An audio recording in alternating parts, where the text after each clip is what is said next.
Je pense que bientôt il y aura un crossover Mission Impossible et Forrest Gump. Ouais, mais il court pas mieux que Steven Seagal. On se moque pas de Steven Seagal, Non. tu sais bien. On se moque pas de Steven Seagal. C'est ce qui se passe dans ces cas-là. Il est capable de débouler chez toi et de te péter la gueule. Il devrait mettre son survêtement, il va prendre froid. Bon, ça va pas recommencer. C'est-à-dire qu'on n'est pas gratté depuis quelque temps. J'ai chaud, je me sens pas très bien. Non, c'est le vin chaud. Ça va aller. Il y a ni chaud ni froid, et ben t'appuies sur le bouton marqué Beckham. Bonjour et bienvenue dans HO, le podcast cinéma en deux parties. D'abord sans spoiler et puis une deuxième partie avec spoiler. Nous sortons de la séance de Oppenheimer de Christopher Nolan. T'as besoin d'aide ? Non, je voulais faire un peu une annonce, tu vois, en deux temps. Faire monter le suspense. Bonjour à toi Lionel. Si tu veux, je te fais le... Bonjour à toi Lionel d'abord. Bonjour JB. Bonsoir tardif. Bonsoir d'ailleurs. tardif, oui. C'est une séance longue et une veille de jour férié pour nous ici. D'ailleurs, tu remarqueras que nous avons fait notre podcast précédent un jour de fête nationale. Ouais. Et officiellement, aujourd'hui, nous sommes aussi un jour de fête nationale. Exactement, nous sommes le 21 juillet. Donc alors, nous venons de voir Oppenheimer, le dernier Nolan, tant attendu de l'année 2023. Un des films les plus attendus de 2023. Tout à fait, avec, on va pas dire beaucoup de noms, parce que Parce qu'il y en a beaucoup. Il y en a beaucoup, mais on va les citer à la partie avec spoiler. Là, ici, nous sommes dans la partie sans spoiler. On va juste dire qu'il y a Cillian Murphy, 28 jours plus tard, par exemple. Peaky Blinders, surtout Blinders, maintenant. tout à fait. Oui, les jeunes connaissent plus sur Peaky Ouais, Blinders. ouais, clair. Et Matt Damon. Matt Damon. Et Emily Blunt. Emily Blunt, Pour les rôles Florence principaux. Pugh. Si, ils sont dans la bande-annonce. Tant que c'est dans la bande-annonce, ça va, mais Voilà. on va détailler dans la partie spoiler. Et quand même, Robert Downey Jr. Et Robert Jr. qui est dans la bande-annonce aussi. Peux-tu nous faire le pitch ? Ah oui, bien sûr. Eh ben évidemment. oui. C'est pour Morgane n'est pas là ce soir. Ok, on va pas se fouler parce que vu qu'on est crevé et qu'il est quand même il est très tard. Donc Oppenheimer. Tu vas donner tout ton fiel pour le spectateur qui nous écoute gentiment et qui ne. Je vais tout donner. Alors, Si je sens que tu vas tout donner, donne-le tout. je vais tout improviser. Oui. Alors, de quoi ça parle ? S'il en regarde dans son téléphone portable. Je regarde l'heure, effectivement, je confirme, il est tard. Donc, de quoi ça parle ? Donc, ça se déroule, donc Oppenheimer, ça se déroule en 1942. Donc, les États-Unis, convaincus que l'Allemagne nazie est en train de progresser et de développer une arme nucléaire, et Tout à qu'eux fait. considèrent qu'ils sont complètement à la traîne. Tout à fait. Les États-Unis en fait décident de mettre sur pied un projet secret qui va s'appeler le projet Manhattan et qui va être dirigé par J. Robert Oppenheimer avec toute une équipe de scientifiques qu'il va composer à sa guise. Une immense équipe de scientifiques. Une immense, les plus oui. grands Les plus grands de l'époque, sauf les Allemands qui vont être recrutés. Sauf ça. Il n'y a pas trop le choix. Exact. Ou peut-être avec le choix, je ne sais pas. Certains, oui. Je ne sais pas, effectivement. Et donc oui, donc cette équipe composée par les soins d'Oppenheimer va avoir pour but de créer en fait cette arme, de créer une bombe qui pourra être en mesure de stopper la guerre face aux Allemands, la guerre mondiale. Spoiler alert, cette bombe va changer radicalement la face du monde, puisqu'il s'agit de la Exact. bombe atomique. Exact. Et donc on va suivre effectivement tout ce déroulé en fait de création jusqu'à l'événement, la finalité que l'on connaît Oui. tous. Et un peu d'après aussi. Un peu d'après, voilà. Voilà. Et non, pour parler des physiciens qui justement collaboraient avec les nazis, c'est notamment Heisenberg. Heisenberg, ouais. Tout à fait. Effectivement, il y a un caméo avec Breaking Bad, c'est incroyable. Alors que Bohr, lui, a été au Danemark et a réussi à être exfiltré par les agents britanniques et est venu sur le projet Manhattan. Ouais, Heisenberg, on le voit très peu en fait dans le film. Oui, au tout début, parce Au que début. voilà. Ça fait partie du truc du film. Bon, alors, on va attaquer directement sur la première partie de HO. Les anecdotes, déjà ? Non, ça tu vas distiller de façon précautionneuse et fluide. Toujours le mot fluide. Je sais pas ce qu'il y a à dire sur ce film. Bon, allez, HO là. Merde, Alors, pour le coup, on va changer la donne. JB, oui. dis-moi. Ah bah oui, Ah bah écoute, parce qu'on est que deux ce soir. on est que deux. Allez. Alors, On se partage les tâches. Allez hop. Attends, t'as deviné ce que j'ai te demandé ? Non, pas du tout. Non, J'y vraiment vais. pas. Non. J'y vais réellement dans les yeux. Non, Dis-moi. franchement, en toute honnêteté. Après 3 heures assis dans un siège au fond de cette salle pleine à craquer, Et après une éternité sans d'années d'amitié ventilation, ensemble. et après des vêtements trempés par la sueur et par la chaleur. Tiens, ton t-shirt, il m'a fait toucher à la fin. en plus, T'as pas espèce voulu le d'enfoiré. toucher, c'est Non, en plus, j'ai pas voulu et le c'est toucher. pas un t-shirt, c'est un pull, mais c'est devenu un t-shirt maintenant, effectivement.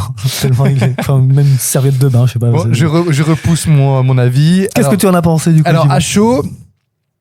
Alors, forcément, à chaud, je C'est m'auto-piège. pas mal hein, pour une bombe Ouais, atomique à chaud. Oh. C'est- Je m'auto-piège dans ce rôle, puisque d'habitude, j'essaie d'avoir un avis très tranché dès le début, et pour éviter de partir un peu dans tous les sens. Mais là, j'ai bien aimé et je n'ai pas aimé du tout. Ok, d'accord. Tout ça va être bien sûr très détaillé de Ça ma va. part. Bien sûr, mais en fait il y a des choses très intéressantes. C'est-à-dire que il y a un point positif, c'est que visuellement il y a une approche de Nolan qui, bah voilà, toujours, c'est le niveau Nolan. C'est très très très intéressant. Surtout ça, il y a 2-3 moments de mise en scène où j'ai bien aimé. Le film ne brille pas par une mise en scène outrancière et excessive. Il y a une certaine sobriété dans la mise en scène. Pas dans le montage qui est très rythmé. Ouais. J'énonce déjà les qualités. Cillian Murphy, pour moi, est un peu sous-exploité, mais il fait très bien le rôle. Il est très Il cabotine convaincant. pas. Il cabotine pas. Il a des petits soucis de maçon. Il y a des petits soucis de Les finitions, il y a des petites finitions qui. le maçon n'est pas bon tout le temps. Il y a Non, du de-aging. Enfin, il n'y a pas de de-aging, mais il y a des moments où, quand il est plus jeune, là, effectivement, il y a un souci de crédibilité où tu vois que les autres acteurs sont plus jeunes et lui est quand même déjà, il a quand même, je sais pas, 45-50 ans maintenant, je crois, Cillian Murphy. Cillian Murphy, je vais te dire ça. Ouais, je crois qu'il doit avoir, il doit au bien 45 ans. Il a 47 ans. À 47 ans, voilà. Mais bon, tu sens l'âge passé, c'est logique. Il y a quelque chose d'entraînant dans la deuxième partie du film, puisque le film dure 3 heures, il faut le rappeler. Faut vraiment le rappeler. Faut vraiment dire que le film dure 3 heures. Malheureusement, le film n'aurait pas dû durer autant que cela. De notre avis, bien sûr. Parce que il y a une première heure qui se perd, et on va en discuter tous les deux, parce que je sais qu'on a pas mal discuté en sortant du film, où on est plus sur une continuation une continuité d'exposition en fait de ce qui va se passer dans le futur, sans jamais vraiment avoir la promesse tenue. Et en fait, ce film est un peu une promesse qui n'est pas tenue. Il y a un autre film qui se cache derrière ce film. Tenet. Et en fait, Il l'a remis, le salaud. on en reviendra plus tard.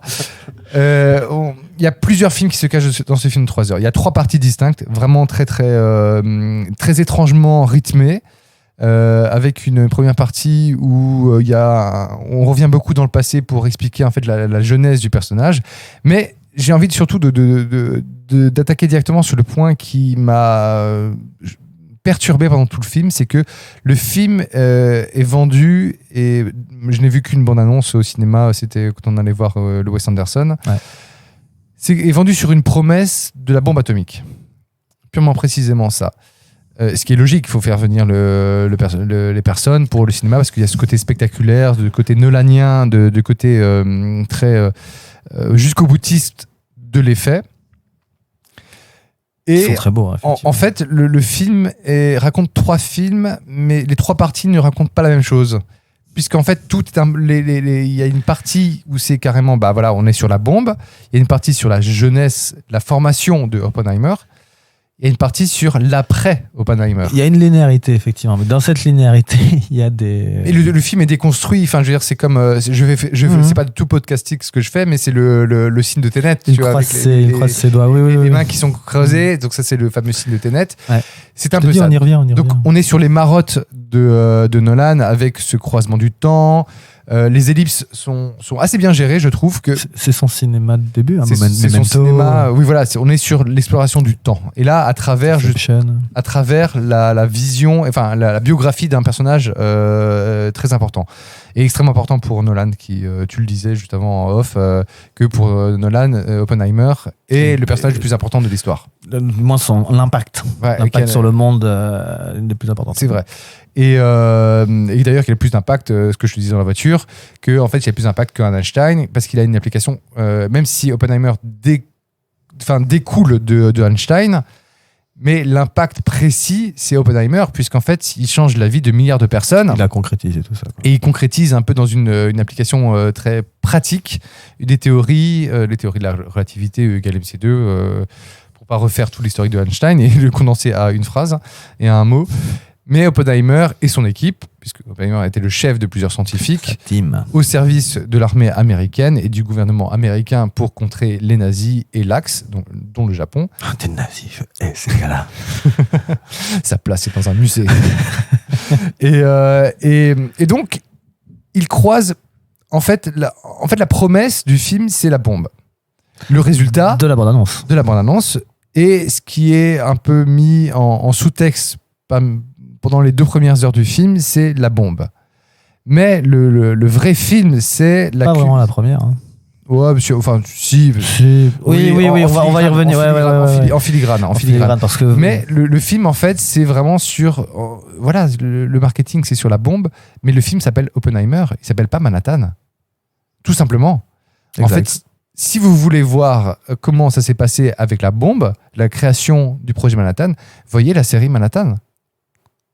Il y a une série qui s'appelle Manhattan qui est justement sur la création de la bombe. Ah ouais. Et là, c'est spécifiquement sur les étapes de la création de cette ville qui n'existait pas, à Los Alamos. Ce centre de recherche, cette concentration de scientifiques.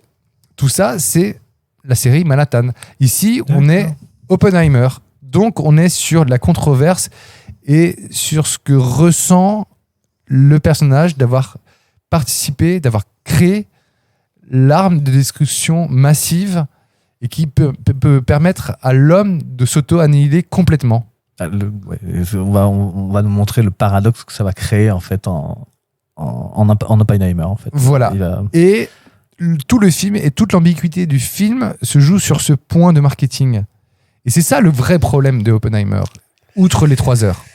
Et outre le fait qu'il y a une discontinuité rythmique, notamment à la dernière heure qui est extrêmement pénible. Il y a 45 minutes sur la dernière heure qui sont extrêmement pénibles. Ça, on n'est pas d'accord, mais ouais. On n'est pas d'accord, mais on va. Je finis, puis après je te laisse dire ton avis. Et donc du coup, il y a une part d'énorme frustration puisque d'un côté, j'ai l'impression que je suis pas entièrement satisfait de comment Nolan traite le personnage d'Oppenheimer. Ah. Parce que Oppenheimer, il y a une forme de culpabilité forcément intrinsèque par rapport à la création d'une destruction totale en fait du monde. Mais je trouve que Nolan ne s'intéresse pas vraiment à l'intériorité du personnage et de ses questionnements. Il se cache et triche derrière le procès, enfin pas le procès, c'est une commission d'enquête qui essaie de statuer sur pas la classification, l'habilitation. L'habilitation, ouais, merci. L'accréditation, j'allais dire.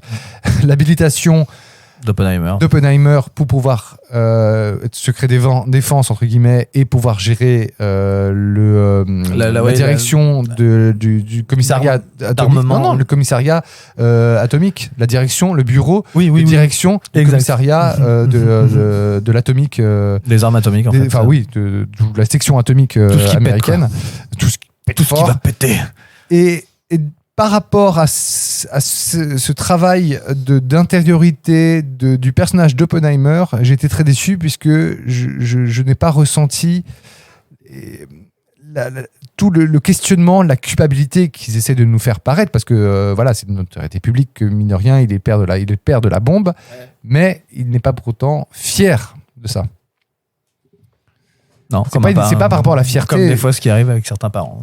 Oui, c'est-à-dire que tu crées quelque chose parce que c'est un défi scientifique et malheureusement les applications, voilà, c'est comme Kalachnikov. Il crée son AK-47, c'est pas lui qui appuie sur la détente.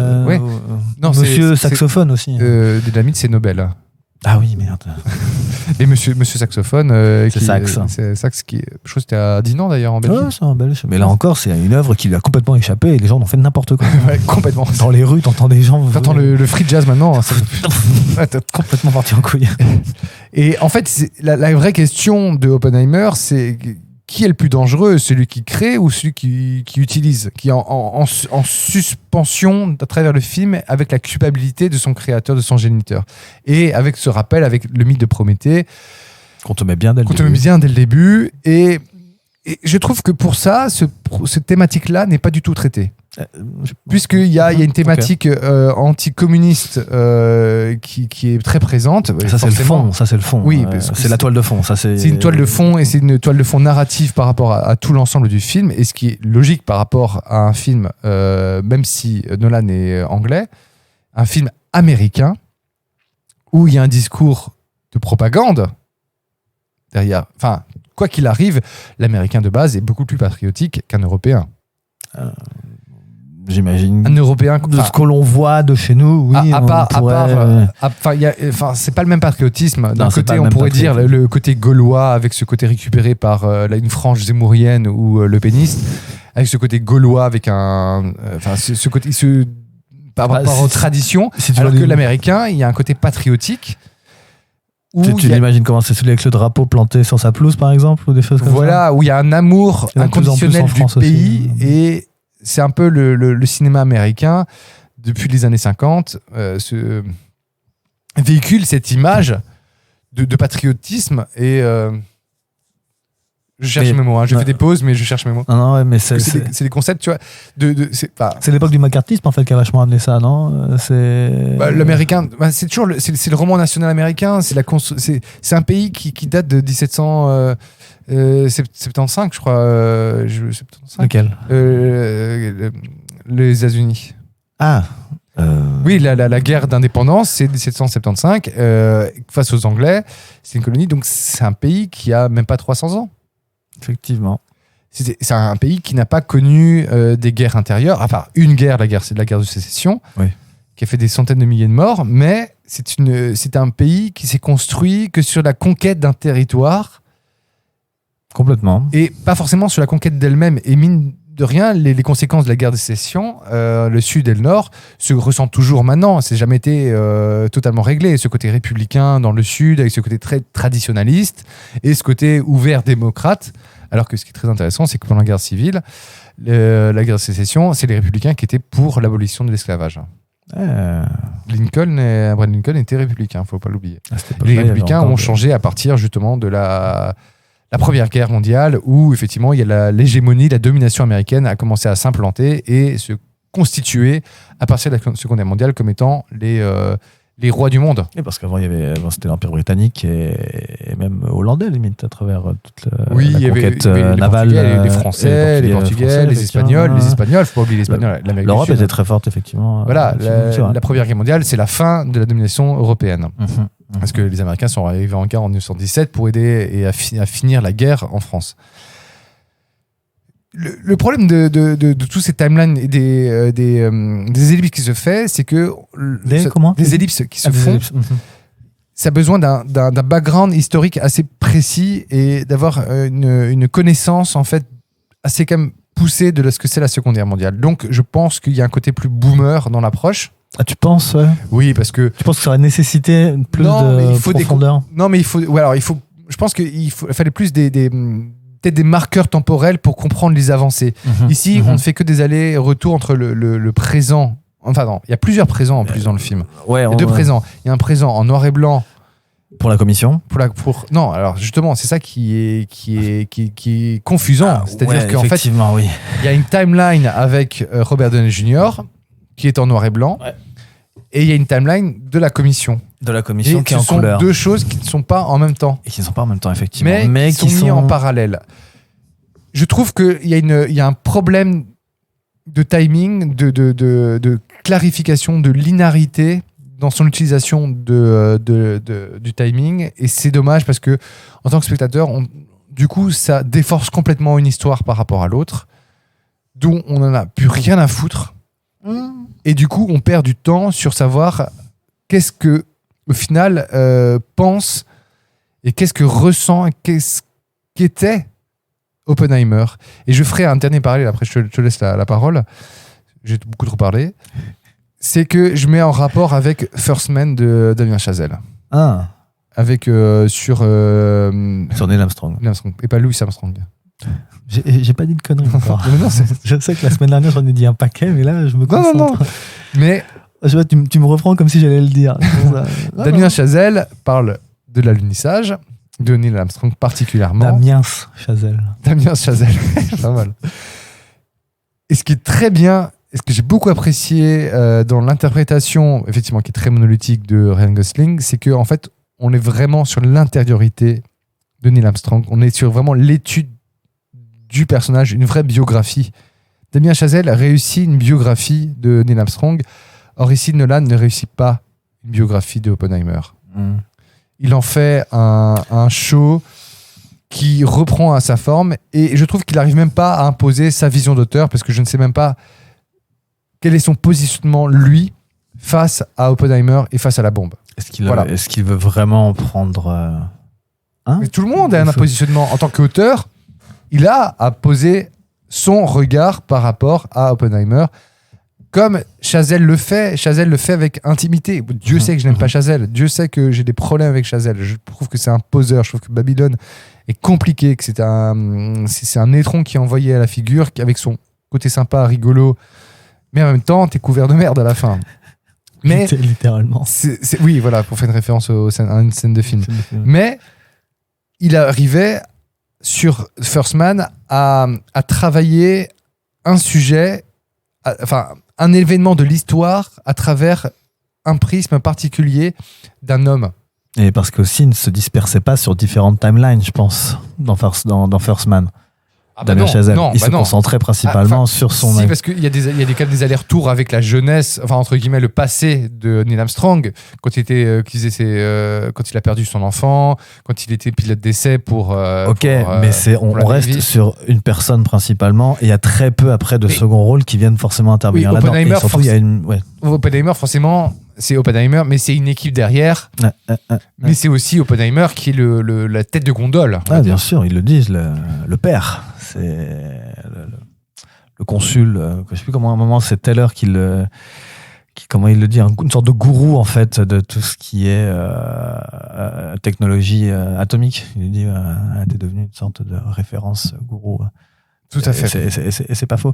Mais juste pour rebondir, quand tu parles de Ryan Gosling, effectivement, je sais pas si t'as vu, il a un caméo. Quand tu dis qu'il a ce jeu monolithique avec Damien Chazelle, justement, Christopher Nolan, il l'a utilisé. Il y a un caméo de lui dans le film. Il joue la bombe.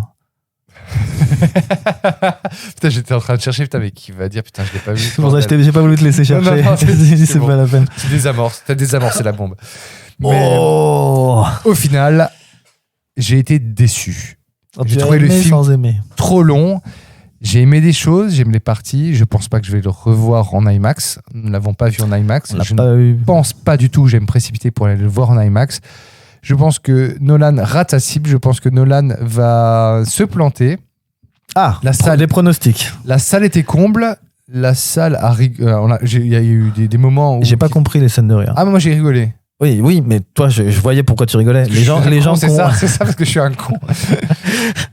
Je sais pourquoi tu ris, parce que t'es con. Non, c'est plutôt des fois, il y avait des rires dans la salle et moi, je comprenais pas pourquoi ils riaient, en fait. Si, je voyais, mais c'était pas drôle. Je me dis, mon Dieu, mais c'était pas drôle. Pourquoi vous rigolez ? Mais vous devenez trop sérieux, monsieur. Non. Vous devenez trop sérieux. Non, je cible mon humour. Et je pense que la déception qu'on a eue avec Tenet, il confirme ses déceptions.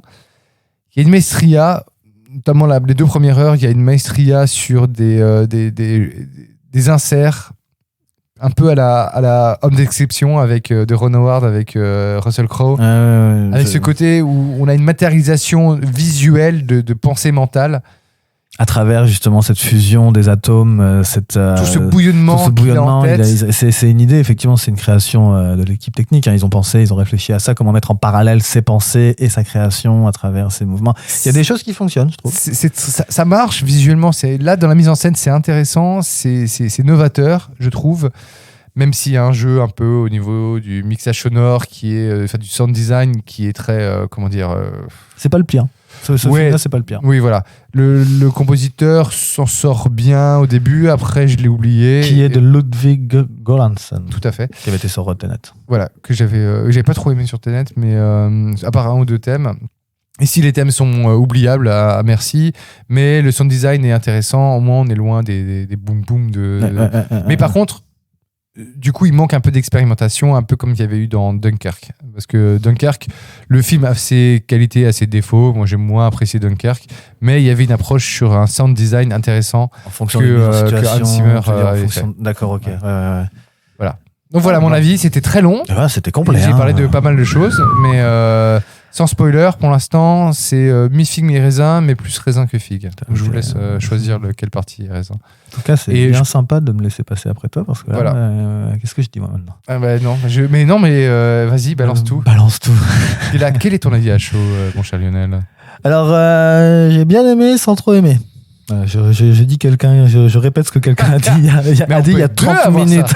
On peut à deux avoir ça. Non. Alors, pour la faire court, comme ce dont on parlait tout à l'heure au début du podcast, c'est un des films qui était les plus attendus. Donc, il y avait de l'attente, effectivement, mais de l'attente du coin de l'œil, puisque le dernier fait d'armes, comme on l'a répété tout à l'heure, de Christopher Nolan, c'était Tenet, qui avait laissé un peu tout le monde sur sa faim. Et du coup, il y avait un peu cette crainte de se dire... Moi, j'arrivais quand même avec cette crainte de me dire...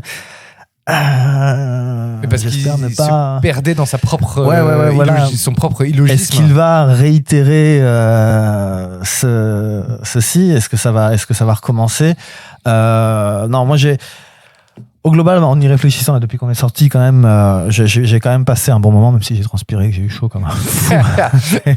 Un truc horrible, je le conseille à personne. Arrêtez pas de souffler. C'est pas à cause du film. Mais non, au final, quand même, j'en ressors, j'ai été relativement satisfait du film, même si quand même j'ai beaucoup de réserves sur certaines choses. Dont déjà les acteurs, si on parle au niveau du choix de la distribution, Cillian Murphy, moi j'ai adhéré. Franchement, ça marche. Les principaux. Hein. Les Matt Damon, Cillian Murphy et Robert Downey Jr. Ça fonctionne. Il ne sert à rien, Robert Downey Jr. Oui, mais comme ce dont on parlait tout à l'heure, et ça on y reviendra, on précisera, on approfondira tout à l'heure, c'est la cause en fait rédemption de Oppenheimer. C'est la bascule qui nous permet de Oui, mais c'est ça qui ne va pas, c'est qu'il y a thèse, antithèse, synthèse. Là, cette synthèse, comme tu dis, l'arc rédemption. Tu fais le geste bizarre. Ça me gratte. Oui, voilà, j'étais perturbé. L'arc de rédemption ne fonctionne pas. Bon, ça, c'est des choses qui doivent discuter plus tard. Ouais, ça va être discuté plus tard. Vas-y, non, moi, les choses que j'ai bien aimées, c'est cette distribution, la différence de toi. Pour moi, Robert Downey Jr. qui joue, donc effectivement, c'est comment on l'appelle, Amiral Strauss, qui est Strauss. Président en fait de la. Non, c'est pas la CEA, c'est. C'est ça en français, c'est le Comité sur l'énergie atomique. Voilà, effectivement, donc qui veut mettre Oppenheimer à la direction en fait de son institut, de son école. Qu'il a donné. Qu'il a donné, oui. Qui a donné la direction et qui du coup veut le descendre. Après, effectivement, c'est ça l'histoire, effectivement, mais après, qui est-ce que l'on a d'autre? Emily Blunt. Moi, j'ai toujours ce problème des personnages féminins avec Christopher Nolan. Là, ici, il y en a deux, Florence Pugh et Emily Blunt. Florence Pugh, elle est complètement passée à la trappe, je trouve. Caractérisation. Elle est charismatique et malheureusement, son rôle n'est pas assez exploité. En fait, elle est utilisée pour montrer un peu cette persécution qu'a en fait cette jeunesse communiste qui a connu un petit peu effectivement Oppenheimer tout en y étant un peu on va dire de côté, hein. Il n'avait jamais vraiment est-ce qu'il avait une carte de membre officiellement non, mais il avait quand même des accointances. Il avait des accointances, effectivement. Non, pour tout ça, moi, la direction artistique, ça va. Je reviens sur Emily Blunt. Ouais. Tu n'as pas développé. Non, là encore après, je connais pas l'histoire. Est-ce que c'est du véridique? Est-ce que c'est du fictif? Est-ce que c'est rajouté? Mais je trouve pas qu'il y ait forcément une mise en valeur de ce personnage. Après, c'est un personnage fort. On sent qu'elle compte en fait dans le couple Oppenheimer. Je t'arrête. À la fin, on essaie de nous faire comprendre ça quand même. Oui, elle a une force, mais effectivement, tu le vois qu'à la fin. Mais justement, on se rattrape on se rattrape aux branches, on est en pleine chute en fait, et on se rattrape aux dernières branches, comme si, ah oui mince, il faut essayer de caser effectivement Emily Blunt, il faut essayer un peu de la remettre dans le film là, parce que là, on sait plus trop à quoi elle sert. À part rentrer le linge, rentrer les draps, comme ils disent. Mais son personnage est détestable hein, aussi. Mais moi, c'est ça le problème que j'ai, c'est que limite, ces deux personnages ont un côté un petit peu détestable. Je ne comprends pas pourquoi, en fait, il est caractérisé comme ça. Enfin bref, c'est une chose dont on pourra parler plus tard. Il y a une surprise, Josh Hartnett quand même. Et putain, faut pas les dire, les surprises. Oh, celle-là on peut. Non, faut pas. Il est 1h du matin. Non, mais pas pour les gens qui écoutent. Ah non, mais c'est moi que j'étais content de le revoir déjà dans les Black Mirror. Non, moi, mon gros souci, là où j'aurais mes grosses réserves, c'est déjà d'une, ce semi-découpage en 3 parties qui n'a aucune fluidité. Je t'en parlais avant d'arriver. Récemment, j'avais revu Once Upon a Time in Hollywood, où là, qui dure quasiment la même durée, où ça passe, mais d'une simplicité, l'histoire, mais plusieurs histoires en plus, hein, là encore. Hein, on amène plusieurs sujets, plusieurs thèmes, et tout est amené, tout s'embrigue. Je refais le geste à la Tenet. Ce sera le geste du soir. Ça sera le geste du soir. Ça fonctionnait, mais magnifiquement bien. Artistiquement, c'était très bien. Là, j'ai du mal, en fait, ça. Au moins que tu me fasses des chapitrages, limite comme le fait Tarantino, justement. Si tu me fais des chapitrages, mais là, il n'y a pas de chapitrage, mais tu as l'impression vraiment de voir. Et c'est vraiment, je regardais ma montre par moment quand je le voyais. Oui, je te voyais regarder la montre. C'est vraiment à 1h. Pile. 1h pile, on change, on arrive sur la deuxième partie. 3h, on arrive sur la dernière partie. C'était vraiment quasiment à ce point-là, quoi. Et moi, mon gros problème, c'est la première heure. J'ai eu très peur, en fait, lors du visionnage de cette première heure. Je me suis dit, si le film dure 3 heures comme ça, je pense que je sortirai avant la fin du film. On est sur un clipesque, un trailer clipesque d'1 heure pour nous, effectivement, nous exposer et nous mettre en place. Et c'est normal, il le faut, hein, il faut nous mettre en situation, Oppenheimer, comment est-ce qu'on en arrive justement au projet Manhattan et à cette construction de cette ville, ce qui est incroyable, hein, Los Alamos construit dans le Nouveau-Mexique, pour en arriver là. Et du coup, on repart de ses études, de sa jeunesse pour en arriver là, mais c'est complété à travers des images. Donc, on en parlait tout à l'heure, tu en parlais tout à l'heure, JB, justement, ces fameuses images où on essaye de nous faire comprendre la fusion à travers des montages, des inserts qui sont très beaux. Mais je me demande si dans la première partie, il y a des scènes qui durent plus de 10 secondes, en fait. C'est très clippé, c'est très trailer en fait. Et ça en devient limite un petit peu essoufflant, enfin éreintant. On en est un peu épuisé au bout d'1 heure, quoi. Et moi là je me disais mais là on est reparti dans quelque chose. Qu'est-ce qu'il est en train de nous faire là? Il essaye un nouveau truc. Ça va pas. Mais effectivement, arrivé en deuxième partie, donc l'arrivée au Los Alamos. Au village de Los Alamos, construit pour le projet Manhattan. Là, on se pose, on se calme. Là, forcément, les choses sont faites qu'on ne sait pas faire autrement. On découvre toute l'équipe, on découvre les différents personnages, on apprend aussi à mieux les connaître, dans sa femme d'ailleurs, un petit peu. Quoi. Vite fait, mine de rien, le traitement des personnages est très succinct et très dans surface. En tout cas, on expose plus aussi le sujet du communisme et de la peur communiste qui est en train de ronger le pays. Et on sent que c'est en train de monter. Et moi, à la différence de toi, cette dernière partie, en fait, qui est cette partie en noir et blanc avec... la partie en noir et blanc et là vient. Oui, elle vient. Ouais, mais on est vraiment focus, troisième partie sur cela. Moi, ça a marché sur moi. Ça commence à être, oui, ça étire effectivement, ça devient un peu pompeux, mais c'est pour en arriver à une finalité qui fonctionne. Du coup, enfin, je comprends. Du coup, en arrivant à la fin, je me dis ok, d'accord, c'est tout ça pour en arriver là. Ok, d'accord, j'accepte, je prends. C'est bien monté. On expliquera plus tard. Je sais qu'on doit plus dire ça, mais on l'a dit trop de fois. C'est bon. C'est clair. C'est bon, allez, on s'en fout. On l'a dit trop de fois. Donc du coup. Au niveau des, moi, ce qui me dérange, effectivement, c'est au niveau de ces choix de Christopher Nolan. Et pour moi, on en revient au syndrome de Tenet. Parce que la première partie, c'est vraiment ça. C'est de l'exposition où on t'en fout plein la gueule. C'est beau. C'est impressionnant, comme il sait le faire. Des effets pratiques, pas forcément du numérique ou des effets spéciaux CGI. On sent qu'il y a du pratique. On sent qu'il y a des choses qui ont été créées vraiment de toutes mains. Et c'est très joli. Mais des fois, tu perds le sens. tu sais pas vraiment. Alors, est-ce que c'est voulu, du coup, un peu de nous perdre là-dedans, nous mettre un petit peu dans leur état d'esprit, parce que Croire comme ça tue. Hein.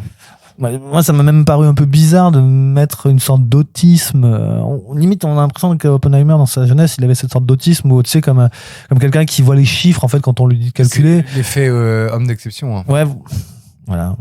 Ils auraient dû prendre Russell Crowe. Hein. C'est indéniable. Après, il après tournait The la Pop, suite de l'exercice du pape. Hey, comment va? Regarde, Hey, c'est coucou. Coucou. Alors, cette bombe, Robert. Coco. Mais non. Et du coup, moi, ça m'a. Au début, c'est chouette, mais quand ça dure plus de 20 minutes et que c'est en plein la gueule, ça en devient éreintant. Et non, c'était too much. Et en faire toutes ces explications scientifiques, parce qu'au début, quand même, c'est. On t'envoie.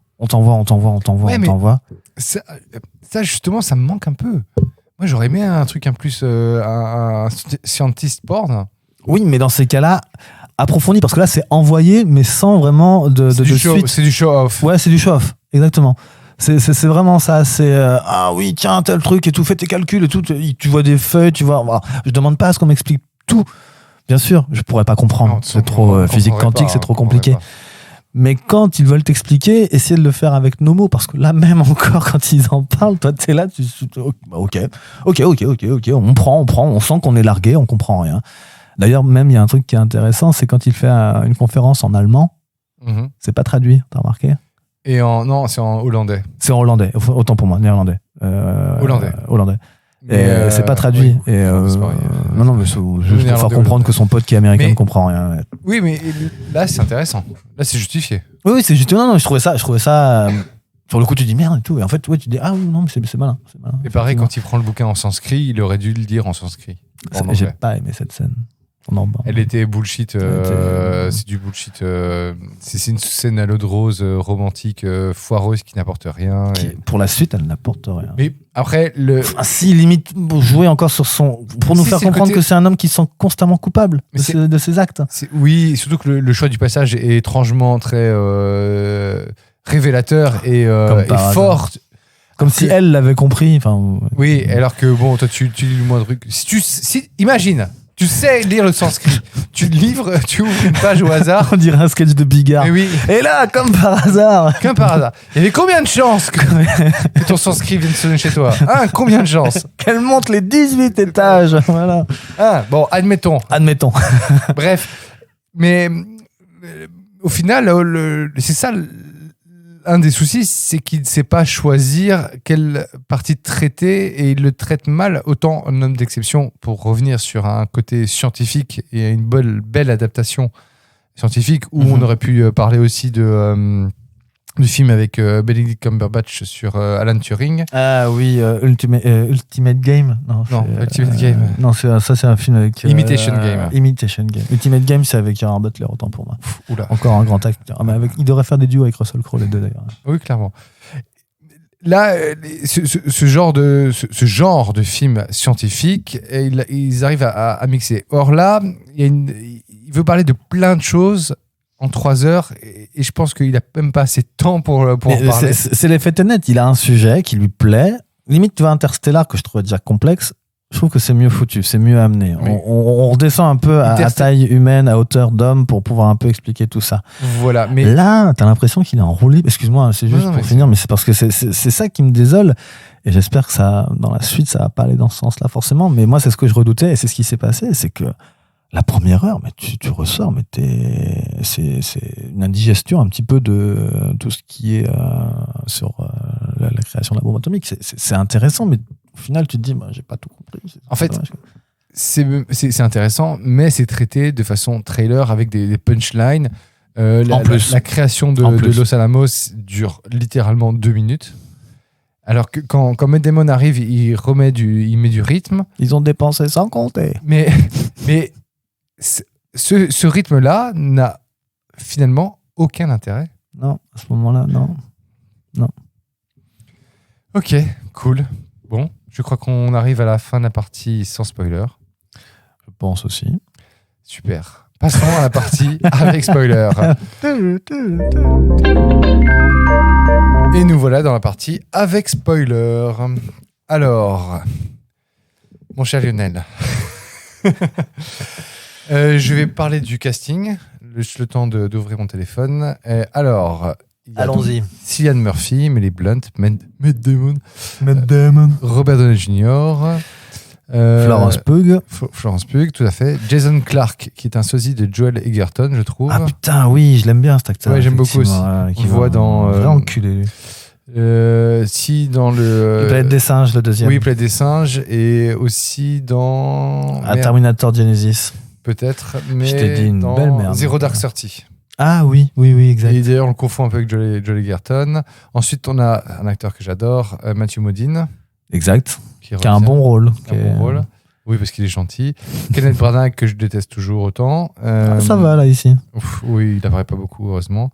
Josh Hartnett, on va le redire. Josh Hartnett, qui d'ailleurs j'ai cru que c'était Chris Hemsworth au début. Ouais, exact. Et il y en a, il y a aussi. Pardon, vas-y, t'allais dire quelque chose? Non, bah ensuite on peut le dire. Non, moi un qui m'a surpris, que j'ai beaucoup apprécié, c'est Casey Affleck, Casey Affleck, tout à fait. qui a l'air de jouer un bon connard. Oui, il est pas mal. Il est très, un petit côté nazi comme ça, très patriotique américain. C'est assez bluffant. Donc apparemment il est un peu connard dans sa vie personnelle aussi. Ça tombe bien. Il y a aussi Dan DeHaan, Alors, explique-moi. qu'on avait vu. Alors, il est dans Valérian. Ah oui, c'est Holt. Non, c'est celui qui. Oui, C'est le oui. jeune, quoi, C'est le jeune de Matt Damon. Et il joue aussi dans le mauvais film, d'ailleurs, je n'ai pas fini. Valérian. Non, oui, alors bon, le Valérian, j'ai vu tenir. Ah non, je vois. Dans le château. Cure for Wellness. Ouais, je l'ai vu aussi. Goré Verbinski. Ouais. Bah écoute, en nom connu, il y a Benny Safdie, un des réalisateurs de Uncut Gems. J'aime bien son rôle. Ouais, il est très très bon dedans. Très bon. Il y en a plein. Ah oui. Oui, Rémi Malek. Rémi Malek, qui pour le coup là s'en sort bien. Alors moi je trouve qu'il joue extrêmement mal. J'aime pas non plus. Il m'a fait peur. Son jeu est nul. Toi, on en discute. C'est le film. C'est le film qui fait que je l'aime bien. En fait, C'est son personnage. rôle, il a un rôle de rédemption parce qu'il y a un côté dans le film gentil et très manichéen. Dans la partie, en fait, sur l'après, la bombe après la guerre, sur le côté commission communiste et par rapport à toute la timeline de Robert Downey Jr. Où en fait, Robert Downey Jr., plus tard, veut accéder au cabinet de la White House.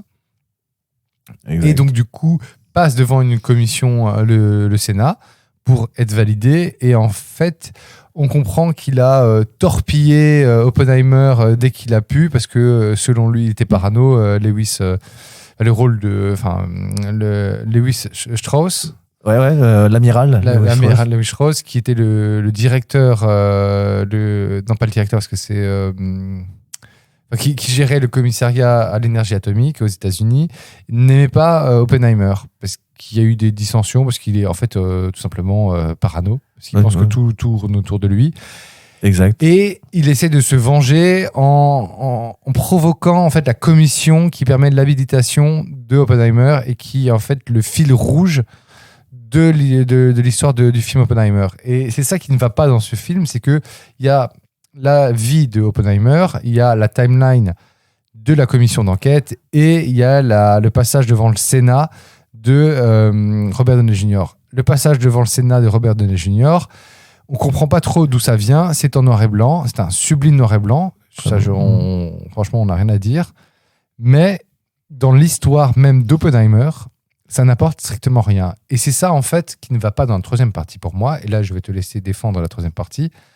C'est que, en fait, on se focalise sur le pourquoi du comment on arrive à la commission d'enquête de l'habilitation et l'espèce de désengage en règle sous le prétexte communiste de Oppenheimer. Et non, justement, moi, ce que je trouvais intéressant, et il le répète dans cette troisième partie, en fait, c'est cette position que prend du coup Oppenheimer, qui est celle d'un martyr. Et en fait, ça marche. Ça marche au final. Mais il est un peu martyr, parce que le débat qu'on avait au début et qu'on a eu plus tôt, c'est vraiment... c'est qui est, enfin, parce qu'il y a toujours une culpabilité, et qui est le fautif en fait. Est-ce que c'est celui qui appuie sur le détonateur, ou alors c'est celui qui crée l'arme, qui permet de créer le détonateur, qui permet de tuer? Et là, je te réponds justement, et ce dont on parlait tout à l'heure, avant de commencer, c'est cette fameuse scène avec, et on l'a pas cité, Gary Oldman. Ah oui, qui Gary joue Oldman. Truman, Qui joue président, Truman, bien sûr. qui est génial, et cette scène que j'ai beaucoup aimée justement, où Truman comprend que, Oppenheimer expose effectivement sa culpabilité et ses doutes sur les le bienfait. Les responsabilités qu'il faut qu'une telle arme sur l'équilibre mondial. Exactement. Tout ce que ça va changer, en fait. Destructeur de monde, quoi, comme le nom qui est utilisé. Et donc, il fait part de ses ressentis et de ses craintes. Et j'ai trouvé superbe cette phrase de Truman qui lui dit vous croyez vraiment que les Japonais sont soucieux de savoir qui a fabriqué la bombe? Ce qui leur importe, c'est de savoir qui l'a lancée, qui l'a larguée, quoi. Et là, il le regarde dans les yeux et fait c'est moi. Et à la fin. Et c'est vrai que ça prend du sens du coup à ce niveau-là. Ça n'enlève pas après le sentiment de culpabilité, mais tu comprends aussi que ça lui a complètement échappé. Tout ce qui a été fait en fait à Los Alamos n'appartient plus du coup à Oppenheimer. Puisqu'il a rempli une mission, pour Exactement. son pays qui était en guerre contre l'Allemagne nazie et l'Axe aussi avec le Japon. Exact. Et que la Russie était des alliés à ce moment-là.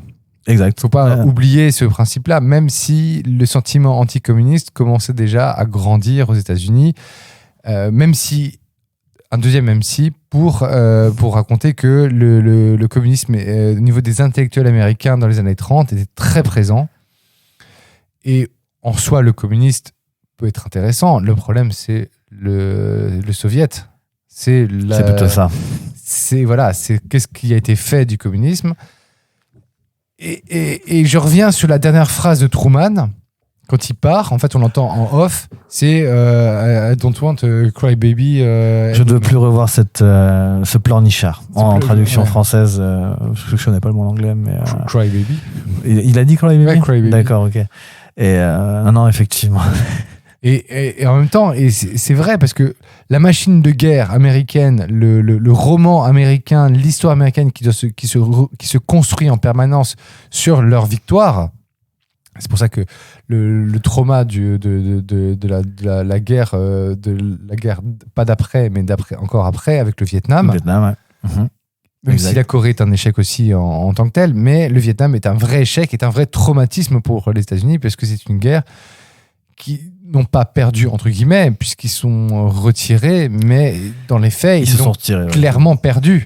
Il n'y a pas eu d'accord. Ils se sont retirés parce qu'ils perdaient, effectivement. Parce qu'ils n'arrivaient plus à gagner. Ce qui est différent, effectivement. Les mots sont importants, effectivement. Voilà. Je comprends. Et dans c'est ça que Nolan arrive, mine de rien, quand même, à bien travailler et à mettre en avant. C'est tout ce côté de cet effort patriotique, ce roman, la création d'un roman américain, et surtout la compréhension de notre vision de l'Amérique moderne, basée sur cette force de dissuasion. Mais c'est quelque chose que lui, il essaie de mettre en place, de dire, bon, maintenant, ok, l'équilibre, les Russes, parce qu'au début, les Russes n'avaient pas la bombe, et c'est un espion à la solde des Russes, Klaus Fuchs, un citoyen britannique. Oui, en fait, il était allemand exfiltré, enfin juif allemand. Depuis quand êtes-vous britannique? Depuis que je ne suis plus allemand. Voilà, ça c'est une super belle phrase. Depuis que Hitler a décidé que j'étais plus allemand. Ouais, voilà, exact. C'est très, très belle phrase. Donc, la construction de par rapport à l'enjeu des Russes, puisque ça, c'est la grande peur de l'Amérique post-Deuxième Guerre mondiale, c'est la menace russe. Et il y a cette phrase magnifique, c'est... De Teller. C'est que le 9 août 1945, ça n'a pas été la fin de la Deuxième Guerre mondiale, c'était le début de la guerre froide. Ça a été la fin de la Seconde Guerre mondiale. Non, mais il a dit c'est surtout le début de la guerre froide. Voilà, c'est surtout le début de la guerre froide. La nouvelle guerre froide. Parce que forcément, les Russes, et on parlait de Klaus Fuchs, qui lui était un espion communiste, qui a volé les plans de la bombe pour la donner aux Russes, qui ont eux développé la bombe A. Entre-temps, les États-Unis, c'est la grande question d'après-guerre, c'est comment on va évoluer sur cette puissance de frappe pour contrer l'avancée des Russes, c'est de développer la bombe H, bombe à hydrogène, qui est encore plus puissante. La super, c'est comme ça qu'il Oui, ce qu'ils appellent la super, Mhm. mais qui est devenue maintenant la bombe La H, bombe H, qui est à base d'hydrogène. Enfin, je ne connais pas techniquement les détails, mais qui se base sur l'hydrogène, qui permet d'avoir une capacité mais monstrueuse de putain de Christopher nous fera un film d'ici Voilà, 3-4 sur- ans, sur bombe H. sur 8 heures. Voilà. Et qu'est-ce que tu retiens en moment fort du film? Moi, ce que j'ai bien apprécié aussi, c'est cette confrontation entre le monde scientifique et le monde militaire, en fait, l'armée américaine, en fait. Où j'ai bien aimé ce passage où, en fait, ils n'ont pas encore fini de tester la bombe, qu'on apprend, en fait, la mort d'Hitler. Et j'aime bien tout cet arc, en fait, qui commence à être développé à ce moment-là. D'où la question de continuer. Est-ce qu'on continue de développer cette... Est-ce qu'on continue à développer cette arme qui, pour eux, normalement, est une arme de dissuasion, n'est pas une arme d'action, comment dire, je sais pas. Je pense qu'il y avait comme une mise en pratique qui était visée, hein, mine de rien. Oui, je pense que mais Berlin était une cible... si les Allemands étaient restés en guerre à ce moment-là, certainement qu'ils l'auraient utilisé, Et effectivement. aussi, il y avait la menace d'une bombe nucléaire. De leur côté, des Allemands. effectivement, qui avait 2 ans d'avance, apparemment, Alors, au niveau des... Oui et non. C'est-à-dire qu'ils avaient une avance par rapport aux Américains par rapport à l'utilisation de la fusion nucléaire. Oui, c'est ça, ouais. La fission nucléaire, pardon. La fission. La fission. Mais le souci, c'est qu'en fait, et ça, l'histoire est quand même assez rigolote, c'est-à-dire qu'en voulant créer la bombe atomique, les Allemands ont créé un réacteur atomique. Ah. Et ça a été dit, c'est un peu... Oui, parce qu'il explique, en fait, ils utilisent l'eau, en fait, pour pouvoir justement canaliser, en fait, effectivement, Mais toute cette force qui est... Plus que ça, plus qu'au-delà de l'eau. Parce que j'ai vu un documentaire sur Arte qui parlait de la bombe atomique et qui justement parle de cet événement-là. Elle est tous sur Arte, c'est génial. Et qui, en plus, ce documentaire est très très bien. Et qui raconte qu'en fait, les Allemands ont réussi à créer, en voulant créer la bombe atomique, ont créé le réacteur atomique. Parce que les Allemands étaient bêtes, ils ont viré tous les scientifiques juifs, mais qui sont partis aux États-Unis. Et en fait, s'ils avaient gardé ces scientifiques, ils auraient pu créer la bombe atomique. D'ailleurs, mais c'est marrant parce qu'ils en parlent au début du film quand justement Matt Damon, le colonel Groves, Général, je sais plus, ouais, qui vient recruter, en fait, vient, on va dire, auditionner, vient voir Oppenheimer pour lui parler du fameux projet Manhattan, sans le dire, hein, bien sûr, et tout ça, et qui lui demande, mais du coup, comment est-ce que ça pourrait se passer par rapport aux Allemands qui ont de l'avance? Et là, Oppenheimer, il suppose un peu cette idée de leurs scientifiques sont juifs, faites-leur comprendre que justement, ce n'est pas compatible avec son idéologie, en fait, de Hitler, en fait, qui veut l'extermination du peuple juif. Donc, on va les ralentir comme ça. C'est hyper malsain de la part d'Oppenheimer. D'autant qu'il est juif aussi, et il a aussi cet argument, enfin cette volonté de vouloir créer une bombe pour annihiler Hitler. Exact. Même s'ils n'étaient pas au courant de ce qu'ils avaient mis en place, les nazis, il y avait quand même cette volonté de contrer le mal absolu. Exact. Et c'est comme ça, d'ailleurs, c'est avec cet argument-là qu'il arrive à convaincre un de ses meilleurs amis, qui est Barry, non Rabbi. Très bon acteur, d'ailleurs. Oui, alors lui, je le connais jeune dans des films de Rabbi, Midinet ou de Teenage. Je vais te dire. Il a un petit côté de Jonah Hill. Ouais, mais il est pas. Je me demande s'ils ont pas mis un fatsuit pour ce mec-là, parce que j'ai pas le souvenir qu'il était aussi gros, ce gars-là.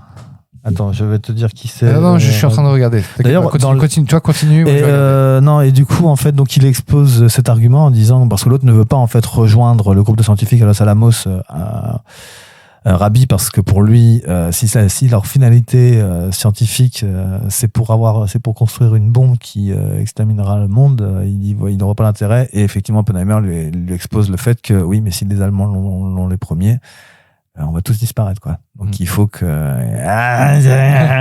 combat de bite, allez hop, ok, qui c'est qui a la plus grosse, on y va. C'est à peu près ça. Mais maintenant, pour en revenir en tout cas à cette confrontation qui est dans la deuxième partie.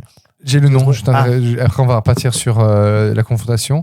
C'est David Krumholtz que tu as pu voir dans The Deuce. Ah, la série. Non, moi je le connais d'ailleurs. Je le connais par rapport à des films. Mais j'arriverai pas à te redire. Mais d'ailleurs, dans les autres noms qu'on a zappés, il y a Jack Quaid, le fils de Dennis Quaid, qui joue dans la série The Boys, qui joue un des scientifiques. Richard Feldman. Et il y a Alden Ehrenreich. Putain, j'arrive pas à le dire. C'est une catastrophe. Que lui aussi, j'ai vu plein de fois. Et tu ne vas pas me croire, mais il y a un Skarsgård. Mais oui, j'ai vu ça. Mais je viens de le voir. Gustave, celui qui est un peu moins Skarsgård. connu. Hans Bethe, c'était lequel? Je ne sais plus. C'était Je ne sais lequel. plus lequel. Bon, bref. Bref. Donc, les confrontations, tu disais Non, je trouvais ça bien justement qu'au début, tu vois cette complicité où les scientifiques disent on n'est pas des soldats, oui, mais on va rester scientifiques pour pouvoir créer cette bombe, on va être considéré comme ça, donc il y a pas de souci. Donc au début, il y a cette alchimie qui commence à fonctionner entre l'armée et les scientifiques. Et à partir du moment où on apprend qu'Hitler meurt et que du coup l'Allemagne a perdu, pure défaite, mais qui reste encore le Japon, mais qui en toute logique devrait normalement tomber, ne pas tarder.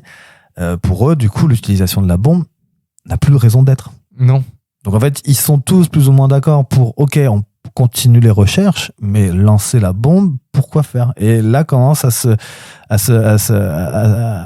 on voit émerger en fait un mouvement de scientifiques contre justement l'utilisation de cette bombe. Et ça devient intéressant. Et c'est là-dedans justement qu'un peu se perd l'ambiguïté de Oppenheimer. Comment est-ce qu'on se positionne par rapport à sa famille scientifique qui commence à être contre justement ce qui est en train de se passer, ce qui est en train d'arriver, et la pression et justement la perte de contrôle de ce qu'il est en train de faire, parce que lui, en tant que pur scientifique, quand même, il faut aller au bout du projet.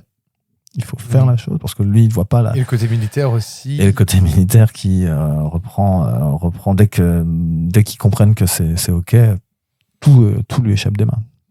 Tout appartient à Truman, quoi, après. Clairement, c'est lui qui est allé entre les mains. C'est horrible parce que on a dit plein de fois, on va en parler plus tard dans la deuxième partie avec spoiler. Ouais, laquelle elle a dit moi. Et je ne sais pas, il y a plein de choses et j'ai oublié.